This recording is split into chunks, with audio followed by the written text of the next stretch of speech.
You've heard it your whole life, never give up.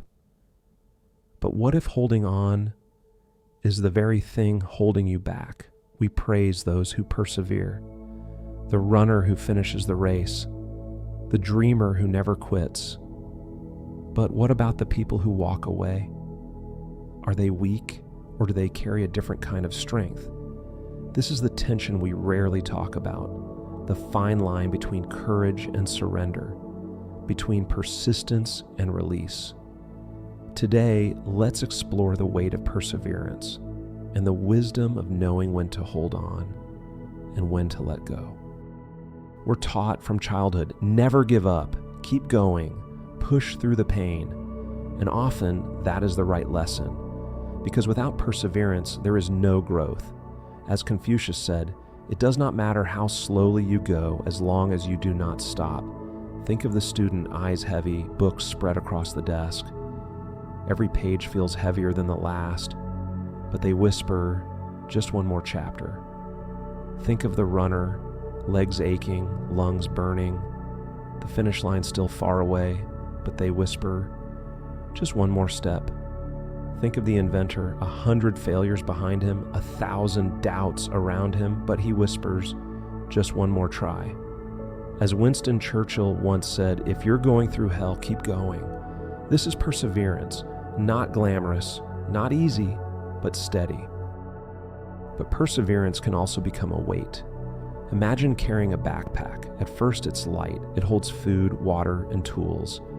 It gives you what you need to continue.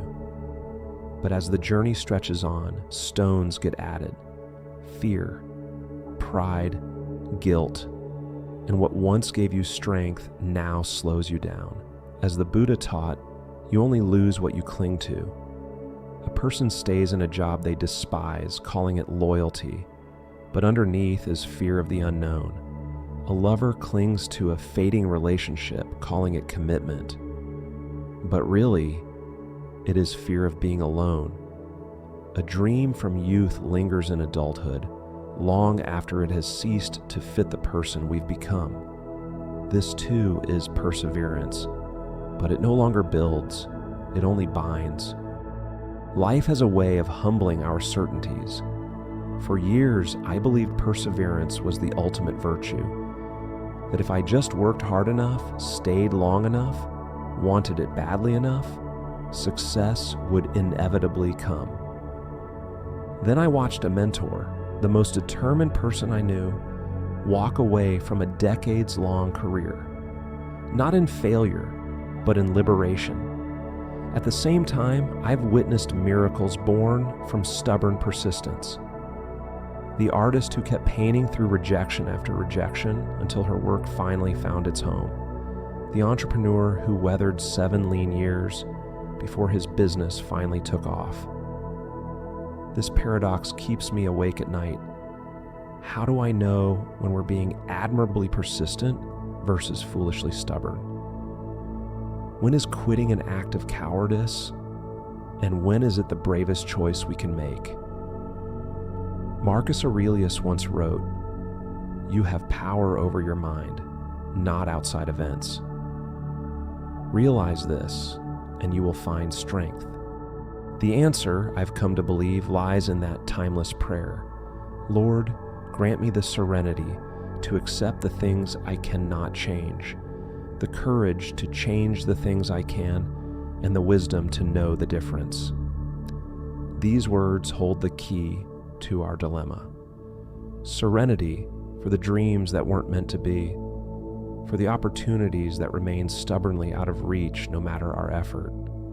Courage for the paths we fear to walk, for the difficult roads we must continue down, and the painful exits we must take. But the true magic lies in that final line, the wisdom to know the difference. This is where life tests us most severely. As Einstein once said, insanity is doing the same thing over and over again and expecting different results. It's easy to preach, never give up. It's easy to preach, know when to walk away. The real challenge is discerning which applies to our situation in this exact moment. Here's an old saying: There are two kinds of strength: the strength to push on and the strength to put it down. That wisdom comes not from posters on a wall, but from brutal self-honesty. It requires asking, am I persisting out of vision or out of vanity? Am I quitting out of wisdom or out of weariness? Is this obstacle part of my journey, or is it a sign I'm on the wrong path? As Rumi said, try to accept the changing seasons of your heart, even as you have always accepted the changing seasons that pass over your fields. There are no universal answers, only the quiet voice of discernment we must cultivate within ourselves. The older I get, the more I realize that maturity isn't about having all the solutions. It's about developing the wisdom to ask the right questions. So I leave you with this.